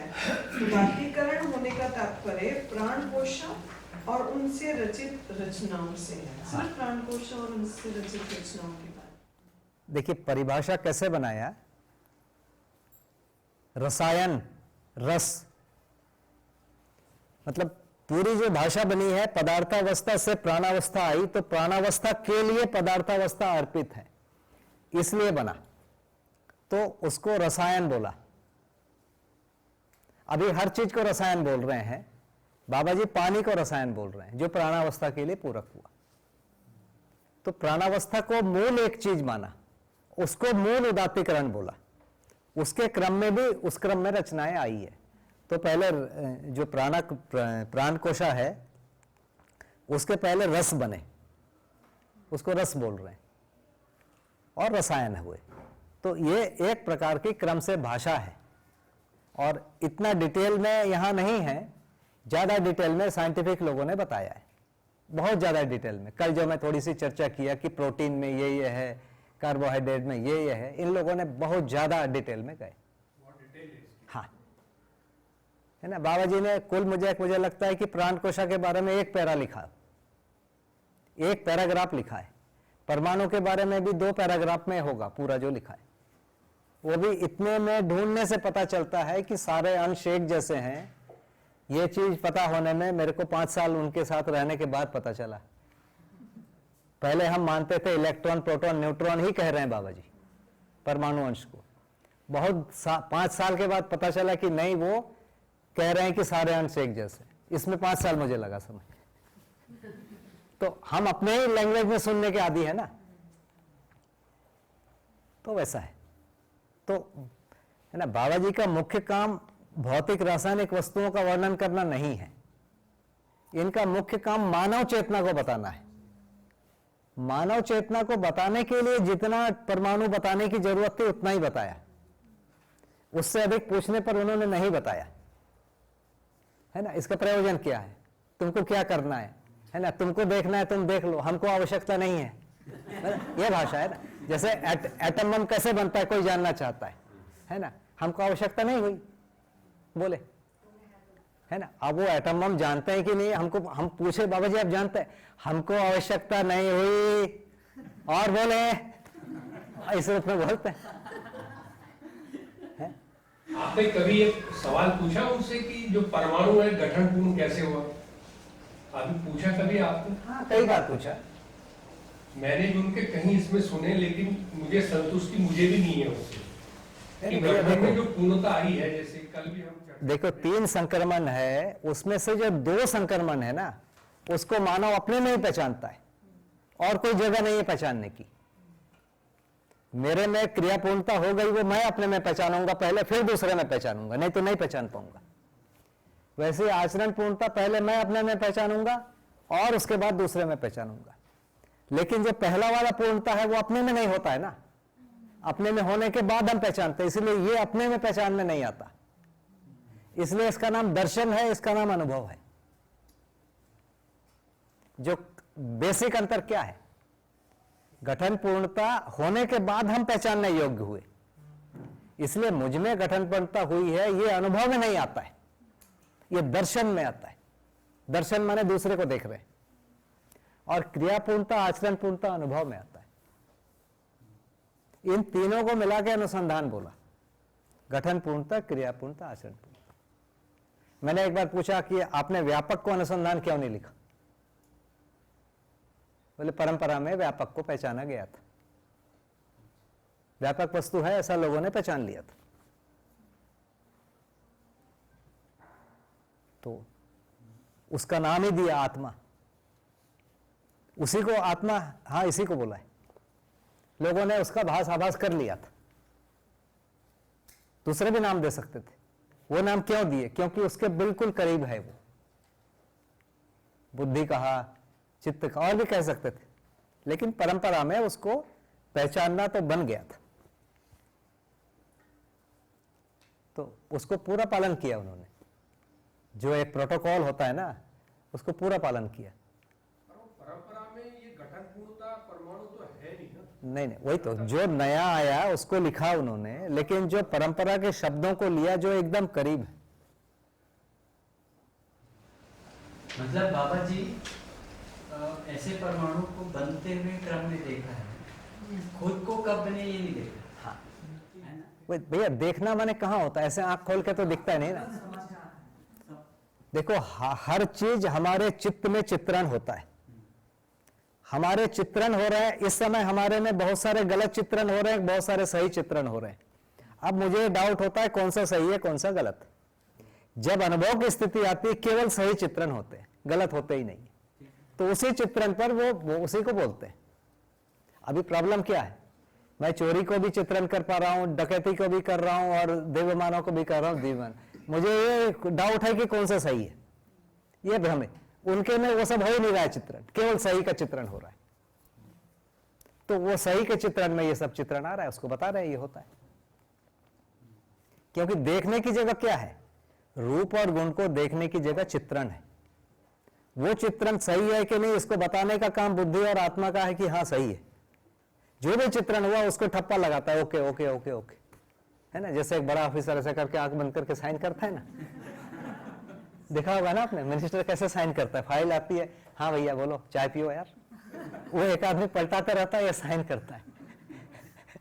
ऐसे ही चलता है, चाय चलते रहती है, उसका साइन चलता है। वैसे आत्मा का ठप्पा है।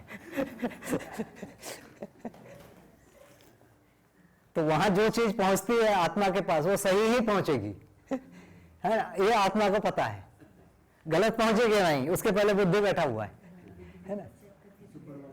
तो ये होता है कि जो चित्रण हो रहा है रूप और गुणों का, वो चित्त में ही हो रहा है, चित्रण हो रहा है। वो चित्रण सही है, इसको सर्टिफाई करने वाला बुद्धि और आत्मा है। ये नया चित्रण नहीं करते, चित्रण तो यही होगा। बुद्धि और आत्मा में चित्रण होगा ही नहीं, इनके प्रभाव से सही ही चित्रण होगा। तो वो होता है, उसको देखना कहते हैं। तो ऐसा करके तो आंख से तो दिखता ही नहीं है।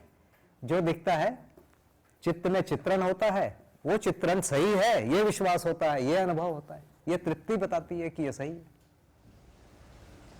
और ये सिर्फ ज्ञान, मतलब अगर ज्ञान गोचर दृष्टि से आप ये समझे कि अच्छा चावल पकेगा, वो आप मतलब आप समझ पाए और फिर इवेंचुअली 3 महीने बाद चावल मिला, पर वो चावल को बनते हुए देखने का मतलब वो जो एक्सपीरियंस है वो अधिक ही लगता है ज्ञान कि चावल होता है ऐसे उससे नहीं। मतलब जीवन बनते हुए देखने में शायद ज्यादा नहीं समझ आएगा।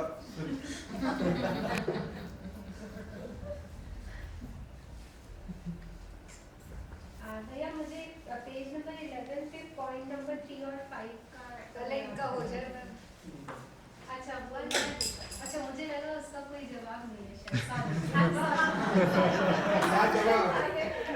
जवाब को लगा सोच रहे हैं। ठीक है नहीं वाकई में ये लाजवाब ही है।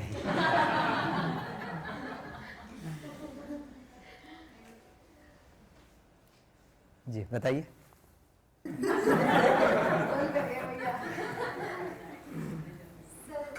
नई किताब में पेज नंबर 11 पे पॉइंट नंबर 3 और 5 नई किताब में पेज नंबर 11 पुरानी में 13 है। जी हाँ, अच्छा बताइए नंबर रहेगा। पॉइंट नंबर 3 और 5 3 और 5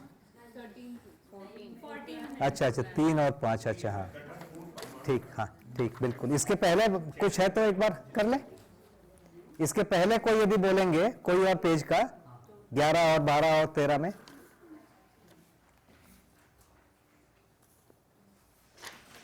भैया ये 12 में है, मतलब परमाणु में विकास का आधार बता रहे हैं 3 अंशों का गठन, गतिपथ और अंशों का प्रतिस्थापन और विस्थापन। पुरानी बुक 12 थी, नई बुक 10। हाँ पुरानी 12 थी। देखिए परमाणु में विकास होता है, ये उन्होंने एक नया चीज बोल रहे हैं। विकास किस आधार पे कह रहे हैं? गठन पूर्णता को आधार बना के भाषा की रचना किया, तो गठन पूर्णता का नाम दिया विकास। उसके पहले की चीजों को बोला विकास क्रम। हम लोग का जो सोचना होता है, जो स्टाइल है, जो प्रचलित है, उसको हम क्रम का मतलब है पहले 1 फिर 2 फिर 3 फिर 4 फिर 5। यहां ऐसा नहीं है। जो उधर वाले हैं भूखे या इधर वाले अजीर्ण हैं, इनमें से कोई भी गठनपूर्ण हो सकता है, पर इसमें कम अंश वाले और बड़े अंश वाले दिख रहे हैं, इसको क्रम में सजा रहे हैं। ये क्रम है, इसमें से कोई एक है जो गठनपूर्ण हो गया है, तो इसको विकास क्रम बोल रहे हैं, इसको विकास बोल रहे हैं। गठनपूर्ण का नाम विकास है। और चूंकि 1 से 2, 2 से ज्यादा अंशों के क्रम में बढ़ते हुए दिखते हैं, तो इसको क्रम नाम दिया। उसमें सबसे ज्यादा वाला सबसे विकसित होना था, यह नाम नहीं दिया। यदि इस भाषा में जाएंगे तो 1 से 2 विकसित है, 2 से 3 विकसित है, ऐसा नहीं कह रहे हैं। ये गठनपूर्ण को विकसित कह रहे हैं, बाकी को विकास क्रम बोल रहे हैं, है ना। भाषा का स्टाइल है ये। हम लोग 1 से 2 को विकसित मानते हैं, 2 से 4 को, फिर 400 को सबसे अधिक विकसित मानेंगे। ये नहीं है। पहला तो ये है ना, जो हमको बार बार जो हमारा स्टाइल है, हम जिस सुनने के अभ्यास हो गए उसमें विकास इसको मानते हैं।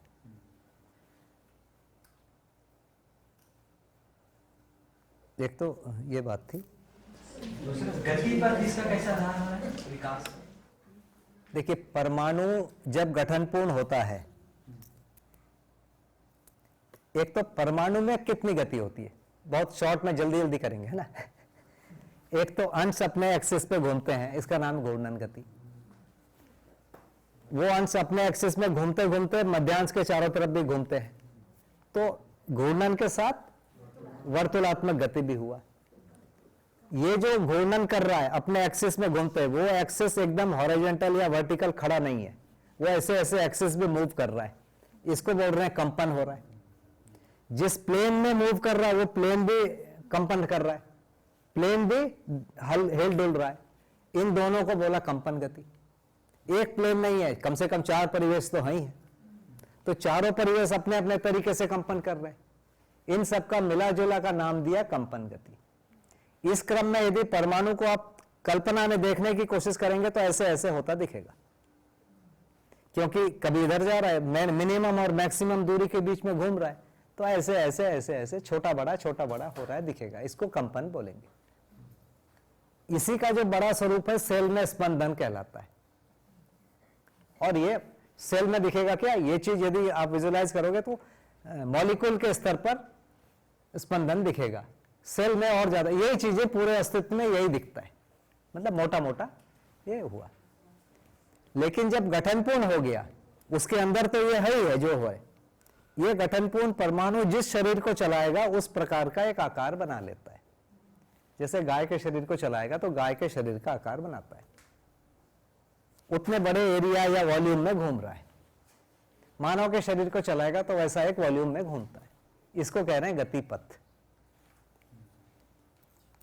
कई जगह इसको कार्य गतिपथ भी कहते हैं। कैसे प्रकार के शरीर को चलाएगा उसको कार्य गतिपथ बोला है। तो परमाणु में विकास का आधार, मतलब विकास होने के लिए ये आधार कैसे है, वो समझना है। मतलब इसमें गतिपथ को, परिवेश को भी गतिपथ की तरह कहा गया है। गति को परिवेश में ही नहीं करता है ना, तो गतिपथ उसका वही हो गया सारा। परिवेश है, उसका परिवेश है, वो गतिपथ वही हो गया। ये गठन पूर्ण होने के लिए रिक्वायरमेंट है कि वो होने के बाद ये ऐसा हो? नहीं, परमाणु में कई संख्या दिखी, तो इसको अपन बोल रहे हैं कि एक 3 वाले भी दिखे, 5 वाले भी दिखे, 8 वाले भी दिखे, इनके अंदर के गति भी दिख रहे हैं, गतिपथ भी दिख रहे हैं। अब इस आधार पे इन्होंने निष्कर्ष निकाला कि ये विकास क्रम है। एक गठनपूर्ण मिल गया, उसका नाम विकास दिया, ये पूरा नामकरण हो गया। मतलब 100 प्रकार के या कई प्रकार के जब दिख रहे हैं चीज, सबको अलग अलग नाम देना होता है ना, तो उसमें नाम दे दिया कि एक का नाम विकास दिया, फिर बाकी को विकास क्रम में रखा। विकास क्रम में जो चीजें हैं उनको फिर रासायनिक भौतिक रचना विरचना के रूप में नाम दे दिए। पूरे ग्रुप का एक नाम होता है, फिर एक एक का अलग अलग नाम होता है ना। अभी साइंटिस्टों ने एक एक का नामकरण किया, हाइड्रोजन, हीलियम, लिथियम, ये सब नाम दिया। है ना। बाबा जी ने एक एक का नामकरण नहीं किया, पूरे ग्रुप का एक नामकरण करके छोड़ दिया। ठीक है, ऐसे किया ना। इस क्रम में क्या बाबा जी ने ऐसा कुछ कहा है कि वो क्रमान एक उसी क्रम में बने हैं, एक के बाद दो के बाद तीन के बाद चार के बाद पांच, या ऐसा कुछ नहीं? ये क्रम है देखने के लिए, समझने के लिए, अलग अलग क्रम में बने हैं। अलग-अलग क्रम में ही बने वाला बन गया जैसे से आवश्यकता अनुसार। और विकास का दूसरा आशय ऐसा लगता है कि विकास के लिए, विकास के अर्थ में वो क्रम है, क्योंकि अल्टीमेटली अस्तित्व का तो वही प्रयोजन है। उस रूप में देखेंगे वो है ही। मूल जो एक लाइन लिखा है ना, अनुसंधान गठन पूर्णता, क्रिया पूर्णता, आचरण पूर्णता, इसी क्रम में पूरा अस्तित्व है। अब इसी क्रम में फिट करना है। इसको नियति बोला, नियति क्रम बोला, अलग अलग भाषा में ये इस चीज को बोल रहे हैं कि मिनिमम और मैक्सिमम के बीच में ये चीजें होती है। इसी में किसी को नियति क्रम बोला, किसी को जागृति क्रम बोला, कहीं जीवनी क्रम रखा, इसी के फिर टुकड़े। एक बड़ा लाइन का एक अलग नाम दिया, उसके अलग अलग पार्ट्स के अलग अलग नाम दिए, ऐसा करके छोटा छोटा तक लाए। एक जगह पर लाकर उन्होंने छोड़ दिया कि ठीक है भाई, अब आप बाकी आप करो। जैसे हाइड्रोजन में कितने अंश हैं, लिथियम में कितने हैं, उधर नहीं गए। कम से कम 2 अंश वाला है बोल रहे हैं, है ना। 4 परिवेश वाले होते हैं, उससे ज्यादा वाले भी होते हैं, ये बोला है। तो ये हो गया इतना, है ना। तो मुख्य उद्देश्य फिजिक्स का या केमिस्ट्री का या एटॉमिक स्ट्रक्चर का अध्ययन कराना नहीं, मानव चेतना, देव चेतना, दिव्य चेतना का अध्ययन कराना है। उसके लिए आवश्यक चीजों को बोला गया और बहुत सिस्टमेटिक बताया ना कि अभी जो फिजिक्स केमिस्ट्री ने बहुत सिस्टमेटिक किया है और वहीं जाना पड़ेगा। इन्होंने जो बेंजीन का स्ट्रक्चर बताया या एसिटिलीन का स्ट्रक्चर बनाया या एडेनिन, गुआनिन, किसी का भी बनाया, ये इन्होंने सारे वैज्ञानिक एकमत हैं कि हाँ यही स्ट्रक्चर है। इसका मतलब है ये एक लॉजिक को मान रहे हैं, उस लॉजिक से वही उत्तर आता है। जो बेंजीन या किसी भी स्ट्रक्चर, उसका एक स्ट्रक्चर बताते हैं ना, ये वो स्ट्रक्चर पर वैज्ञानिक एकमत है ना। किस आधार पे? उन्होंने एक तर्क बनाया, उस तर्क के आधार पर आगे बढ़ने पर वहीं तक पहुंचते हैं। वैलेंसी बनाया, जैसे कार्बन की 4 वैलेंसी बताया, किसी की 2 बताया, किसी का 1 बताया। आधार तो स्पेक्ट्रोमीटर होता है ना।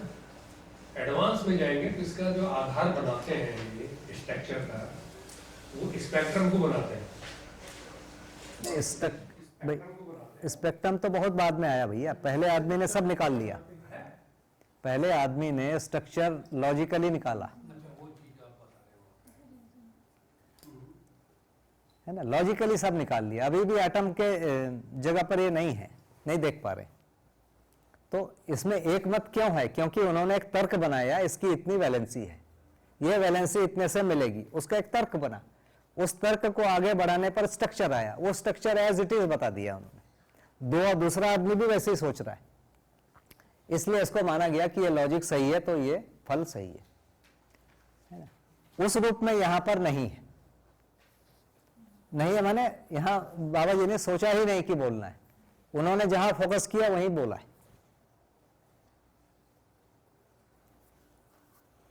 ना। क्योंकि हम यहां से फिजिक्स में जाने लगते हैं, यहां से हम केमिस्ट्री में जाने लगते हैं, वहां दरवाजा नहीं है। फिजिक्स और केमिस्ट्री के लिए उन्होंने बहुत अच्छा काम किया साइंटिस्ट लोगों ने।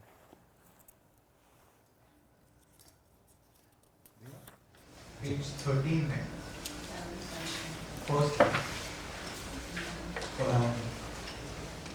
बोल रहे ऐसे भौतिक वस्तुएं अपने में समृद्ध होने के उपरांत भी रासायनिक क्रियाकलाप में भागीदारी का निर्वाह करते हुए दिखाई पड़ती है। तो समृद्ध किस सेंस में? मतलब कोई एक संख्या के परमाणु अलग अलग वैरायटी के बन जाएंगे, उसके बाद रासायनिक क्रिया शुरू हुई, उसके पहले नहीं हुई, है ना। किसी भी धरती पर रासायनिक क्रिया शुरू होने के पहले कुछ प्रजाति होती है, उतना होने के बाद रासायनिक क्रिया फिर शुरू हो रही है।